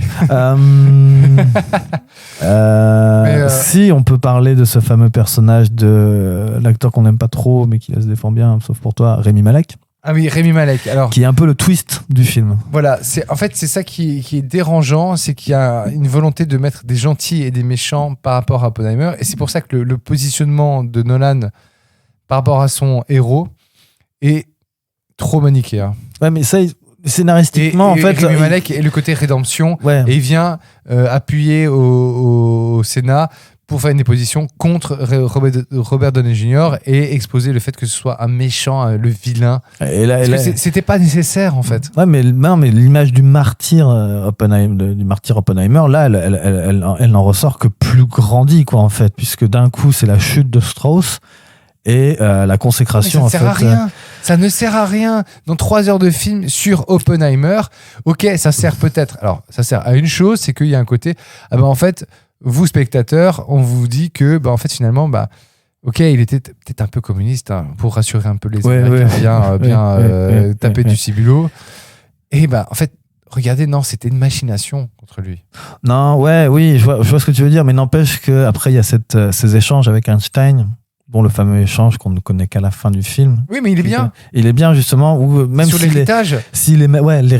L'héritage, effectivement, mais aussi avant même que tout ça se passe, Einstein lui avait dit, ils vous mettront sur pilori, enfin, ils vous honoreront, ils vous jetteront après en pâture, et après, ils vous remettront, ils vous réhabiliteront. Dans la lumière. Mais n'oubliez pas que ce n'est pas pour vous qu'ils le font, c'est pour eux. Et donc, tout, en fait, ce côté moral, en fait, tombe, en fait, enfin, se décrépite, en fait, et tu te rends compte que il y a quelque chose de sale et de glauque, et il y a quelque chose qui pue dans le royaume du Danemark. Exactement. Donc, dans le royaume américain, là, pour le coup. Et Hamlet est là pour faire du ménage. To be or not to be. Enfin, bref. Not to be. Oui. Mais en fait, il y a plein de thèmes qu'on a soulevés et c'est très frustrant de ma part, je dois vous avouer, chers spectateurs et chers auditeurs, c'est que c'est très frustrant parce qu'il y a beaucoup de choses qu'on a parlé dans la première partie et qu'on ne développe pas assez dans cette partie avec spoiler. Donc je suis désolé de ça, mais je pense que l'heure tardive ne nous joue pas de notre côté. Et, presque 2 heures. Ouais, non, mais on peut parler par rapport à cette fameuse culpabilité qui est mise en scène d'une certaine manière. Le fameux personnage de Florence Pugh qui est clairement là pour faire comprendre que que la culpabilité, en fait, c'est quelque chose qu'il ressent constamment dans sa vie, que ce n'est pas uniquement professionnel par rapport à sa mission, mais aussi dans ses choix personnels où il est constamment en train de de prendre tout sur lui, en fait. Oui, et c'est pas quelqu'un c'est un génie. Donc, du coup, il a cette intériorité du génie et ce côté autiste. Donc, forcément, sur le côté sentimental, c'est bizarre. Enfin, c'est- souvent, on le dit que c'est un womanizer, un coureur de jupons. Ouais. Il y a donc on apprend plusieurs, enfin non pas plusieurs, une relation extra-conjugale, mais c'est très subtil, c'est dit vers la fin. Mais la relation avec Florence Pugh, qui est donc communiste, Jean Casto. Jean, oui. Attends, je je sais vais quoi. dire tout de Tu suite. vas le trouver. Ouais. Elle, c'est la frivolité, c'est la jeunesse, c'est la fougue. Elle est ouvertement communiste, elle est Tatlock. encartée. Jean Tatlock. Tatlock, merci. Pourquoi Casto, je sais pas pourquoi Castorama, je sais pas. Je sais pas, C'est la peut-être fougue. Peut-être qu'elle vient du Bref, c'est la frivolité, Costa Rica. c'est le côté, l'insouciance du Parti communiste américain, de ces intellectuels qui se tournent vers cette promesse du capitalisme qui ne sera jamais tenue. Mais il y a ce côté de jeunesse qui est mis en avant. Emily Blunt, elle a raison. Et le côté, en plus, très froid, parce qu'en fait, elle a un enfant de lui. Enfin, ils ont 2 enfants, mais on se rend compte qu'elle n'est pas mère. Et qu'à un moment, des premières répliques qu'elle a, quand elle se présente à Oppenheimer, dans la fameuse soirée où ils se rencontrent, c'est qu'elle lui dit « ma profession, c'est être mère au foyer. Être femme au foyer. » Ça, je me rappelle pas ça. Elle le dit Elle le dit, clairement. Parce que en fait, elle est, quand ils se rencontrent, lui, il est avec Jean... machin. C'est un couple. Et ouais, mais elle est avec un autre scientifique. Mais elle s'emmerde. Et surtout, elle s'en fout. Et elle s'en fout et elle s'emmerde. fout de lui, quoi. Et donc, il se rend compte, lui, par son côté brillant qui l'a séduit. Lui, il est rassuré C'est- par le côté interdit, le côté de fougue de jeunesse qui revient. Mais tout ça là, c'est nous qui l'interprétons là, mais c'est même pas mis subtilement, en fait. Il n'y a pas de filigrane par rapport à ça. C'est nous qui essayons d'analyser le bazar. Ouais. Parce que le personnage de Emily Blunt est infernal. Il est.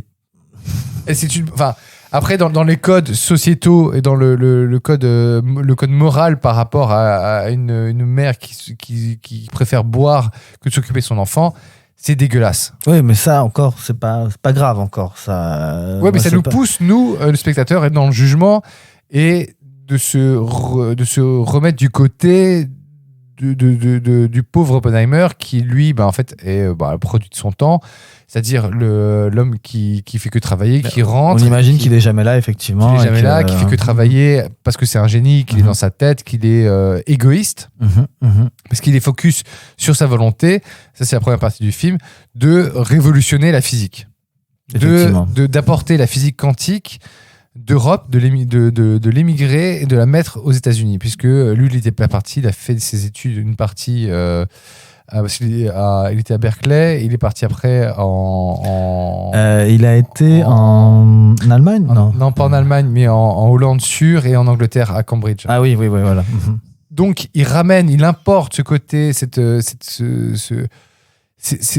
volonté de ramener une nouveauté dans la physique, comme Einstein, en fait. Il veut être le nouvel Einstein. D'ailleurs, il casse Einstein sur le début du film en disant, mais voilà, c'est l'ancien monde, lui. Ouais, il le considère comme un has-been, effectivement. Voilà. C'est très dur, les propos qu'il a sur Einstein. C'est très, très dur. Après, bon, c'est peut-être vrai, mais ce qui est intéressant par rapport à la démarche scientifique, c'est que, comme on s'est rendu compte, c'est qu'en fait, les scientifiques entre eux, ok, ils sont peut-être pas d'accord entre eux, mais il n'y a pas des schismes à la Freud et Jung, ou il peut y avoir des bruits comme ça, mais la méthode scientifique fait que, même si un scientifique t'es pas d'accord avec, s'il arrive à démontrer des choses, s'il arrive à prouver, s'il fait un bon papier, si ce qu'il dit est cohérent, s'il arrive au bout de son explication, il y a une validation par ses pairs. Ouais, voilà. Il faut qu'il le prouve. La méthode scientifique, c'est ça, c'est la validation par ses pairs, c'est des essais, des expérimentations, et après, c'est la validation qui fait que la découverte est validée. Donc, le personnage de Rami Malek joue complètement là-dessus, parce qu'il est en opposition, parce qu'il y a plusieurs équipes dans le projet Manhattan, il y a une équipe à Chicago, une équipe à Los Alamos. Et Rami Malek fait partie de celle de Chicago. Et en fait, lui, les Oppenheimer les casse complètement. Parce qu'il refuse de signer je sais plus quel truc. Ou la pétition, en fait, pour empêcher le bombardement sur le Japon. Voilà, tout à fait. Mais t'as cet retournement de situation, cet arc de rédemption de Oppenheimer qui s'est fait par Rami Malek, qui d'un coup, on voit genre, ah les gars, vous avez cru que j'avais signé juste pour un bête second rôle de 2 secondes en arrière-écran parce que c'était ça au début. Hein. Moi, ça m'aurait Et ça m'aurait suffi. Moi aussi, ça m'aurait suffi. Quand Et je l'ai vu au début avec sa pétition et son crayon, je fais oh merde. Et les 2 secondes où il est, je trouve que, enfin, dans cette partie où il est au Chicago, il joue mal. Bah, Il joue mal. C'était un enfer. alors Rémi, tu nous fais le geek qui laisse tomber son crayon, qui est timide Voilà. et qui est discret, Avec les qui est en lunettes et plein tout, et tout enfin. ça. Ok, c'est bon, je Et- pense que je le tiens. Et qu'on le revoit donner l'arc de rédemption lors du Sénat avec Ouais, Robert Downey Jr. qui là devient un vrai méchant parce qu'il veut faire tomber le gentil Oppenheimer. Le qui- masque tombe, effectivement. Voilà, ouais. le gentil Oppenheimer qui a des scrupules, des remords par rapport au fait d'avoir créé une arme de destruction massive qui va changer à tout jamais le cours de l'histoire mondiale, qui va changer le destin de milliards de personnes. Exact. Non, là ça va pas. Ça ne va pas. Merde. Donc, Là, je cherchais parce qu'il y a aussi le rôle de l'assistant de Robert Downey Jr. de Strauss, oui, qui jouait Han Solo. C'est Alden Reich. C'est lui. C'est lui, Alden Reich. D'accord. Là, j'arrivais à le dire, Assistant Alden au Reich. cinéma. Alden Reich. Ok. Ouais, voilà, ouais. Et à chaque fois, j'arrêtais pas de me dire putain, mais je l'ai vu où ce Et con, lui, je c'est l'ai vu l'équivalent de Rémi Malek. Hein, au Oui, niveau parce acting, qu'il hein, il fait partie de la team, enfin, la team plus ou moins qui a été engagée par Robert Downey Jr. Et finalement, Robert Downey Jr. lui explique tout son plan, qu'il avait un coup d'avance, qu'en fait, c'était lui qui a fait, par rapport à un scientifique qui a été recalé du projet Manhattan. Il lui a donné des documents pour qu'il les passe au FBI, pour que du coup, la commission se lance pour pouvoir faire tomber Oppenheimer en discrédit. En fait, ouais, vas-y. Non, et j'arrive à m'arrêter ça. Non, m'arrêter là. et, non, et l'idée, en fait, c'est pourquoi est-ce que l'amiral Strauss fait ça contre Oppenheimer. Parano, hein, la C'est parano. et jalousie. Jalousie, Parano et jalousie, et surtout rancunier. C'est ce qu'ils expliquent, en fait, la fameuse séquence où Oppenheimer humilie en public lors d'une conférence Strauss sur le vente- transport, en fait, des isotopes. La vente d'isotopes. La vente d'isotopes, effectivement. Parce qu'en fait, tout l'intérêt aussi de la création de cette bombe atomique, c'est qu'elle se fait par rapport à l'uranium enrichi.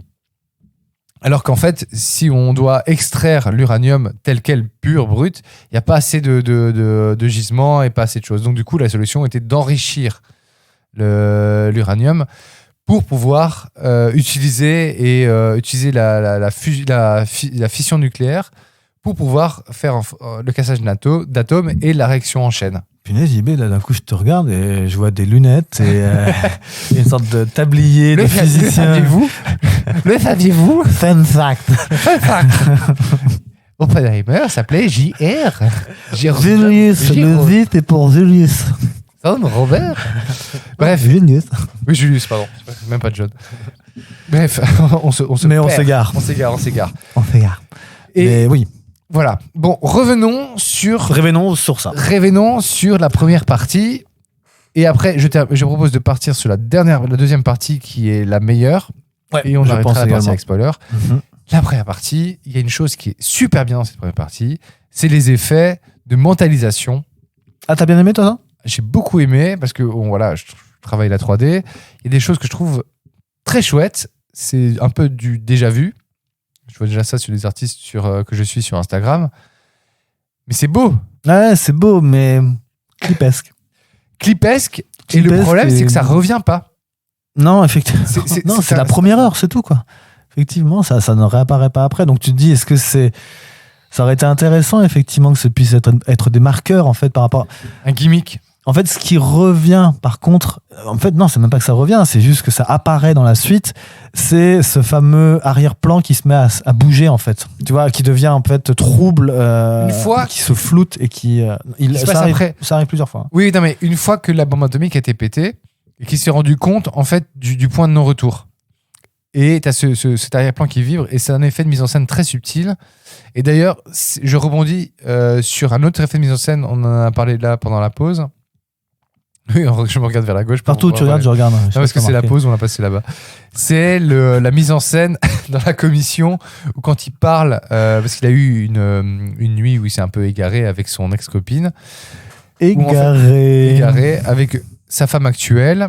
Parce que la commission lui parle de son ex-copine qui était ouvertement... Enfin, son ex-femme, pardon. Cette C'était expression ouvertement- égarée est horrible. Oui, égaré. Oh, disons, j'ai perdu mon sexe. Où est-ce qu'il est passé? Égaré. J'ai égaré mon sexe. où en fait, pendant la commission, il attaque sur les choses qui font mal, et donc forcément, ils vont attaquer sur son adultère. Puisque son femme actuelle est là, il va parler de la fameuse fois où il allait voir son ex-femme, où il a trompé sa femme actuelle. Mais ils n'étaient pas mariés, c'est pas ça. Si, c'est acté, d'accord. Clairement acté. Ok. Et à ce moment-là, on voit, à travers le regard de Emily Blunt, qui joue la femme de Oppenheimer, en fait, on voit l'ex-femme, donc Florence Pugh, qui est tout nue, tous les deux. Tout nue, et Oppenheimer aussi, et Cillian Murphy aussi, tout nu. Cillian Murphy est en train de répondre à la commission et Florence Pugh en train de faire l'amour et regarder fixement en fait la femme actuelle, Emily Blunt. Et je trouve qu'en idée de mise en scène, de voir Cillian Murphy nu comme ça face à la commission, vraiment mis à nu. Ah là, c'est sûr, il y en a qui se sont rincés là, dans la commission, là, quand c'est les petits vieux qui sont devant à poser des questions, ils ont dû dire, oh non, Christopher Nolan, il fait des scènes olé quand même. Et là, c'est une pure idée de mise en scène qui apporte quelque chose, qui est très visuel. C'est exactement ce qu'ils ont dit les mecs. C'est une pure idée de mise en scène, Christopher. Vraiment, vas-y. Et qui raconte beaucoup. Je trouve que c'est intelligent, que ça raconte beaucoup et que ça raconte toute la mise à nu, l'intimité. Ça expose l'intimité de Oppenheimer, la gêne, le côté cringe de la femme actuelle d'Emily Blunt qui revit ce moment. Et en fait, on s'en est vraiment dans l'intériorité. En fait, c'est ça qui joue. Ça se joue sur le tableau de l'intimité de Oppenheimer et l'intériorité où elle vit un enfer de revivre un moment gênant pour une femme mariée, de voir qu'on parle de l'ex-femme de Oppenheimer et d'un moment où il a été égaré. Il a craqué, effectivement. Ouais. Mais cette relation avec donc Jean Tatlock, c'est ça, elle est quand même... Au début, j'avais du mal avec ce rentre pas dedans, elle est pas crédible. Elle est pas vraiment crédible, mais par contre, elle insiste bien sur le vrillage en fait qui arrive, puisque pour une partie spoiler, son ex-femme se suicide. Ou se fait suicider. Avec les barbituriques et tout ça, quand elle se noie en fait. On ne sait pas si elle se noie elle se noie, mais on ne sait pas si c'est les médicaments. Tous les médicaments, parce qu'il a pris soi-disant des barbituriques, mais en fait dans le sang on a trouvé autre chose. Ah, oui, ils le disent, ouais. Ah, je me rappelle. Le sang, lui il dit dans le sang on trouve un autre stupéfiant. Ah, je pense que j'étais avec mon seau, enlever toute ma transpiration qui était sur mon visage. Ah, il saurait ton t-shirt. Mon t-shirt, effectivement. Mais et non, parce que quand il apprend sa mort, il twiste vraiment, quoi. Tu vois qu'il vrille complètement. Et c'est sa femme qui le récupère. Et là, il lui déclare, il lui avoue tout. Donc là, elle découvre la vérité, la poteau rose. Donc là, c'est aussi un peu craquage. Mais c'est une femme qui décide de suivre son mari contre vents et marées, malgré toutes ces choses. C'est le combat entre la raison entre le cœur et la raison, entre le cœur et la tête. Oui, mais bon, parce qu'il y a quelque chose de plus grand derrière qui doit aboutir et tout ça, et elle croit en son projet derrière. Un projet. Et elle y croit à fond, justement, et elle le dit, mais bon, après, voilà, c'est encore... c'est l'homme qui fait ce qu'il veut, et puis basta, quoi. Mais, ça... Mais c'est pas là-dessus qu'on traite, effectivement. Non, c'est ça, c'est très succinct. C'est ok, t'as peut-être un côté où on dépeint un tout petit peu, on effleure le côté de l'ancienne, les anciens fonctionnements à l'américaine des années 40. Très très peu. Heureusement, c'est pas appuyé, c'est pas poussé, c'est pas mis en avant, c'est au contraire, c'est fait de façon posée. Après, on est sur le côté, d'un côté, il y a l'hystérie, parce qu'il y a un côté hystérique avec Florence Pugh, de ce vrillage, de ce côté de trop de frivolité, de côté trop sensible, émotionnel, et l'autre côté avec la raison avec Emily Blunt qui complètement. A choisi de se mettre avec et d'accepter d'aller aider Oppenheimer, son mari, jusqu'au bout de sa mission. Et que lui aussi a choisi Oppenheimer. Tu sens qu'il a choisi la raison, en fait. Il a choisi la raison, clairement. Mais par contre, il est accro à Florence Pugh, puisqu'il le dit, à partir du moment où tu m'appelles, je viens. C'est l'émotion. C'est l'émotion, quoi. C'est l'amour, la passion. C'est la passion, voilà. C'est le mot que je cherche. C'est la passion. Qu'est-ce que tu as pensé de la... Alors, je reviens sur la première partie. La première partie de la première partie. Donc, ses études. Ouais, moi, je trouve que ça fonctionne. Ça va, effectivement. Oui, ok, mais c'est toute cette... ces inserts qui... Non, oui, c'est nécessaire de toute façon. Cette première partie, elle est nécessaire. Ouais, mais les inserts, on en revient, on se répète, désolé, c'est un gimmick qui est très intéressant, mais qui malheureusement n'est pas assez exploité par la suite. Non, qui n'est pas Voilà. retrouvé après. Et la deuxième partie de la première partie, là, on est en full trailer, en mode exposition, machin, ça va dans tous les sens, ça va super vite. Plein de personnages qui arrivent, ça reste encore clair, je trouve qu'on n'est pas trop perdu. On a un peu moins d'aller-retour avec la timeline noir et blanc d'un deuxième présent, qui est dans les années 50, avec Robert Downey Jr. Ouais. Et bam, 2 heures pile, on arrive. À la scène de la commission, en noir et blanc, avec Robert Downey Jr. et tout. Ah non, tu parles de la deuxième partie. Oui, deuxième partie. Deuxième partie, où la bombe, là en fait, on est dans l'action, on est dans le concret. Toi, qu'est-ce qui t'a plu là-dedans? Ah bah justement, c'est de suivre tout ce processus en fait qui est en train de se mettre en place. Ça, c'est beau, ça. Effectivement, tu vois les choses. C'est passionnant. Il y a un enjeu. Tu vois les équipes qui discutent, tu vois les contradictions, les conflits qui se créent également, les complications par rapport à son habilitation qu'il n'a toujours pas. Tu sens d'ailleurs qu'on a l'impression qu'il est freiné d'un côté. Oui, c'est retardé à mort. C'est retardé à mort. Peut-être que c'est le côté de Strauss déjà à ce moment-là, non? Non, pas du tout. Non, rien à voir. Strauss n'était pas encore à ce moment-là. Rien à voir.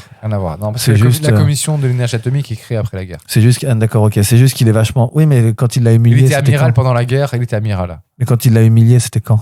Ah, beaucoup plus tard, dans les Encore années... plus tard. Oui, quand il était quand Oppenheimer était à la direction de l'institut, de l'institut de la commission. D'accord, ok. Donc c'est moi qui m'égare un peu dans les temporalités, autant pour moi. Mais non, c'est super intéressant effectivement de voir tous ces différents. D'ailleurs, ce personnage de comment il s'appelle celui qui a fait Uncut James là, qui est très intéressant lors des discussions et de la création et des calculs. Ah, mais si, les 2 frangins qu'on fait ce film avec... putain. Uncut James, on l'avait dit. Benny Sadler. C'est ça? C'est Benny Sadler? Benny Safdie. Safdie. Lui, franchement, je le trouve super bon. Il a un accent génial et c'est lui qui veut absolument développer la bombe à hydrogène, qui a l'idée de la bombe à hydrogène. Mais je pense que Oppenheimer, et là c'est bien rendu par Nolan, se rend compte de la dangerosité d'aller dans cette direction-là. Et qu'à chaque fois, il freine des cas de fer. Et qu'il y a une inimitié qui se crée et un schisme, mais avec un respect scientifique. Du moins de la part d'Oppenheimer, il y a toujours un respect pour cet homme. Puisque même quand il le trahit dans la 3e partie, lors des interviews, deuxième partie. Ouais, mais il le trahit. Il le balance, désolé. Non, mais il prend le parti de Strauss et il l'enfonce. C'est pas ça qui va, c'est pas la goutte d'eau qui va faire déborder le vase. Pas vraiment. Moi, je trouve pas vraiment. Il est encore assez correct, mais il appuie quand même sur la dernière. C'est subtil puisqu'il ne le dit pas clairement. C'est juste qu'il fait une tournure de phrase en disant que effectivement, pour lui, Oppenheimer, c'était quelqu'un il a beaucoup de respect, beaucoup de reconnaissance par rapport à ses connaissances, son intelligence, mais c'est quelqu'un qui prend des risques, qui des fois se met en danger et peut mettre en danger son pays, et à partir de là, en prenant ça en considération, effectivement, enfin, tu vois, il part de quelque chose pour en revenir en arrière, et après, sans le dire, je balance. Revenons à Nolan, et comment Nolan gère sa deuxième partie pour toi? Bah là, on retrouve un Nolan intéressant. Bah, je pense qu'il a surtout trouvé un scénariste à ce moment-là, quoi. Donc, c'est lui qui a écrit. C'est lui qui a écrit là tout ça. Il a écrit et réalisé. Ah putain, oui, autant pour moi, t'as raison, j'avais pas vu. Je pensais qu'il y en avait un deuxième ou quelqu'un, donc c'est lui qui a tout fait. Et bah là, il a pris des cours. Il a bien bossé. Il revient à ce qu'il sait faire et à ce qu'il sait faire bien. Ouais, tu trouves? La gestion de la tension. Là, je retrouve le Nolan que j'apprécie dans Prestige. Un Nolan que j'apprécie dans Interstellar. Moi, je préfère Interstellar, personnellement. Parce que là, il arrive à trouver le juste milieu avec l'émotion. Et je chiale devant Interstellar. Et avec le côté scientifique et des enjeux de tension. Je trouve qu'il est très bon. C'est comme avec la Insomnia. J'adore Insomnia, la fin d'Insomnia. Entre Al Pacino et Robin Williams. La confrontation et la tension qu'il y a, c'est maîtrise magnifique. Effectivement, c'est quelque chose. Parce qu'il y a un but, en fait. C'est ça. En fait, la deuxième partie fonctionne parce qu'il y a un but. Il y a la finalité de la bombe qui doit être. Alors que tu vois, Tenet, il n'y avait pas de but, il n'y avait rien, ça partait dans tous les sens. Surtout en arrière. Mais... Là, la dernière partie, ça part dans tous les sens. Et même la globalité du film part dans tous les sens. Mais au moins, la deuxième partie, il y a quelque chose de cohérent. Non, elle est cohérente, elle est carrée, elle file droit. Elle va là où elle doit aller, en fait. Et du coup, il amène à accomplissement d'une manière... il le fait très bien, effectivement. Et l'apothéose, parlons de l'apothéose. La bombe. Voilà. Qu'en as-tu pensé ? Un très bel effet. Franchement, j'étais impressionné. C'est pas ma plus belle scène. Maintenant que j'y repense, en fait, c'est une très belle scène où il fait le choix justement de couper le son. Donc on entend juste les respirations d'Oppenheimer. Parce qu'on est loin, on est à 12 km, je crois. Oui, mais n'importe quel film aurait fait une explosion, tu vois ce que je veux dire ? Oui, bien sûr. Mais là, il le joue à la côté un peu à la Kubrick. Exact. Où dans 2001, il n'y a pas de son dans l'espace. Là, il joue sur le fait que... On va dire ça à George Lucas, d'ailleurs. et plein d'autres, t'inquiète. Et c'est qu'il joue sur le fait qu'il y a l'explosion, elle est aperçue et perçue par les hommes, qu'il est créateur. Et après, t'as justement ce timing du laps de temps où ils sont « Ah putain, ça fonctionne, c'est beau ». Et le souffle après. Et le souffle qui vient casser le retour à la réalité de « Putain, qu'est-ce qu'on a fait ?» Qu'est-ce qu'on a fait, ouais. Exact. Mais bon, ils sont quand même tous contents. Hein. Ils sont, en majorité, quand même, ils sont tous heureux du résultat. C'est Oppenheimer. C'est à travers lui, en fait, que lui, très rapidement, en fait, qu'est-ce qu'on vient de faire ? Voilà, c'est le seul à retomber un peu sur ses... Tu sens tout de suite qu'il a le poids sur les épaules de sa création. Et ça commence déjà à cogiter très très fort dans sa tête. Puisqu'avant, c'est vraiment... Ouais, je pense que c'est le lot de tout scientifique. C'est que tant que le résultat n'est pas là, parce que c'est bête à dire, mais un scientifique, quoi ça fonctionne, c'est au résultat. Tu peux faire de la théorie, mais il faut quand même du résultat. Tu vois, même lui, au début, il explique qu'on est dans la théorie, il n'y a pas de concret. Tu vois, les gens, ils ne vont pas forcément croire à ce que je dis, puisqu'il n'y a pas de concrétisation. C'est que de la théorie. Tu vois, on parle des étoiles qui se meurent et tout ça. Il dit, mais les gens, tant que je ne peux pas leur montrer ça, ils vont pas m'écouter. Donc, c'est important, en fait, le résultat. Et là, pour le coup, et c'est l'occasion de pouvoir le faire. Donc, tu sens qu'il y a cette volonté, cette obstination d'y arriver. Et moi, je comprends tout à fait, du coup, ce sentiment de, après l'avoir fait et de voir le résultat, de se dire, merde. Qu'est-ce que j'ai fait ? Surtout qu'il y a c'est marrant parce que tu parles de théorie, il y a une théorie au tout début, où ils se rendent compte qu'en fait, avec leurs calculs, il y a une probabilité. Génial, ça. Qui est proche de zéro, mais qui est une probabilité quand même que, en fait, il y a une réaction en chaîne qui s'effectue. Comment ils appellent ça ? Dans une réaction en chaîne qui s'effectue à cause de l'atmosphère, à cause de l'oxygène, qui fait que ça puisse faire exploser la Terre entière avec juste ce test. En fait, les atomes en fait qui se entrechoquent entre eux, en fait, se prendraient réaction en chaîne dans l'atmosphère, via l'oxygène en fait. Via l'oxygène, qui fait que du coup il y aurait, en fait, une explosion de test, et que du coup il y aurait une immense explosion nucléaire à travers toute la planète. Le seul moyen, c'est de te mettre dans une boîte où il n'y a pas d'oxygène. Quoi. Voilà. Ou de tester et de faire un test. Voilà. Effectivement. Mais c'est vrai que cette théorie, elle est quand même, elle est extrêmement flippante, et c'est la chose dont il vient de parler, effectivement, avec Einstein. Ouais. Et ce n'est pas de Strauss dont il parle.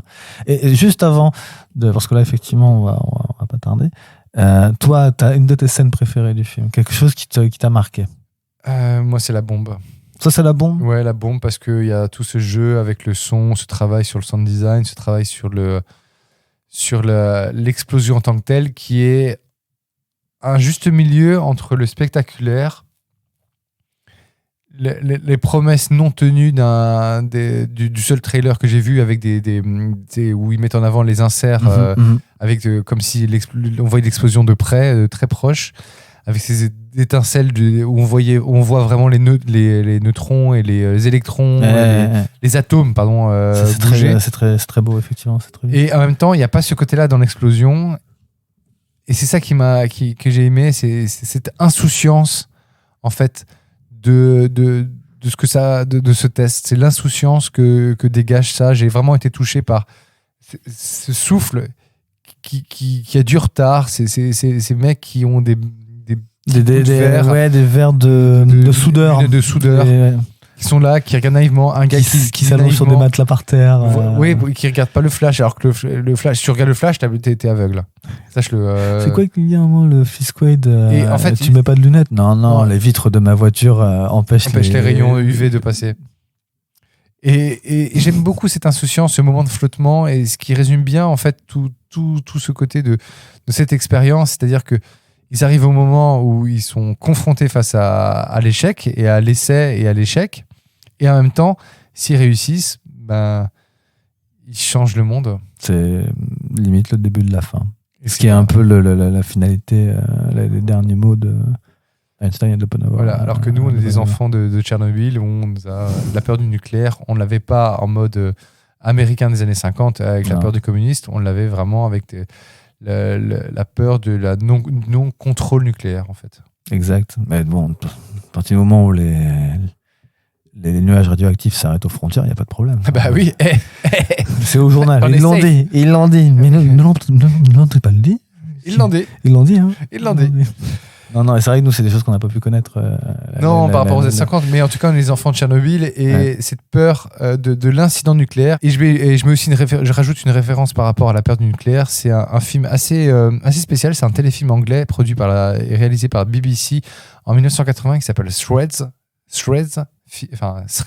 Ouais, non, ok. Je dis avec mon accent anglais de merde. Droit, tout droit. Non, Threads, comme un fil, tu vois, Threads. Ah, ok, d'accord. Okay. C'est un téléfilm anglais qui explique tout ce qui se passe lors d'une catastrophe nucléaire, mais heure après heure.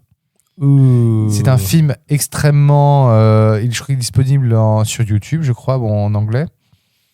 Très froid, mais c'est un des films les plus flippants que j'ai jamais vu. Mais t'as vu Tchernobyl, la série, il y a 2 ans? Ah, magnifique. Ouais. Super La version anglaise, pas avec la version... Jared Harris. Pas la version russe. Non, la version anglaise.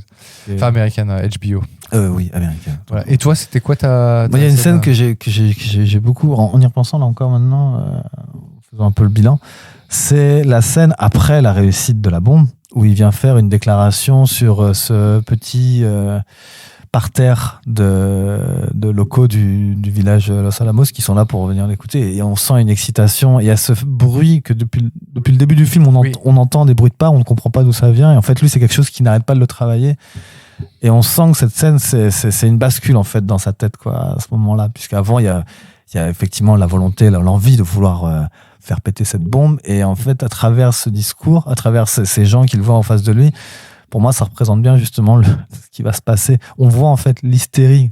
Il dit des mots très, on va dire, c'est diplomatique. Il dit les choses que les gens veulent entendre. Genre, les Japonais n'auraient pas apprécié, ça leur tombait dessus. Ça y est, on va gagner la guerre. Et tu vois cette hystérie en fait chez les gens. Ça devient même limite. T'as des gens que tu les vois avec ce regard furieux, vrai, genre on va tous leur péter la gueule. Et là, tu le vois par contre être en face. Et tu vois cette fameuse scène où l'arrière-plan devient flou. Le son, ça se coupe comme un moment de stress pour quelqu'un qui rentre en état de panique. En fait, on n'entend plus vraiment ce qui se passe autour de nous. On n'est plus vraiment conscient de ce qui se passe. On lance des choses, on dit des choses, et les gens continuent à devenir complètement hystériques.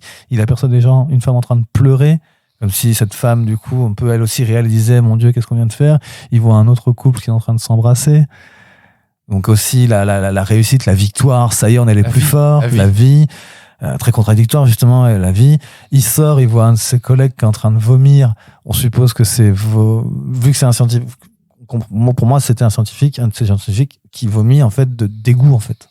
C'est pas d'alcool ou de beuverie, c'est juste que le mec ils en sont devenus malades en fait de ce qu'ils ont fait. Conscientisation de putain, mais qu'est-ce qu'on vient de faire, que le mec, ses tripes, il n'y a pas plus littéral pour ça que ses tripes ressortent, quoi. Il n'arrive même plus à supporter ça, quoi. Et je trouvais tout ce moment-là, et lui, observateur de ça, et à la fin, tu le vois complètement dépité, ça devrait être le pinacle de sa carrière, la consécration limite de sa vie, quoi. Et en fait, t'as l'impression qu'il est en train de tomber au plus profond du trou qu'il a creusé lui-même. Et ça, cette scène-là, elle est belle dans la réalisation, dans la mise en scène, et au niveau du sens par rapport à ce que va nous amener le film, je trouve qu'elle est lourde de sens. Bah voilà. Très beau moment. Ouais. J'ai bien aimé ce moment. Très beau. On arrête là la partie avec spoiler, on arrête là la partie à chaud. La partie à chaud, parce que là on commence vraiment à être à froid. Là. Il est tard. Oui, on est plus que tiède là. Il est très tard. Les recommandations, ce sera pour une prochaine fois. Oui, les ratons aussi. L'Apavum et Ratum, ce sera aussi pour une prochaine fois. Et t'en auras 2 à faire cette fois-ci. La prochaine fois, pardon. Et sachez qu'on reviendra bientôt, parce qu'il y a 2 films aussi qu'on n'a pas pu traiter et qui sont sortis récemment. Il va y avoir les vacances quand même.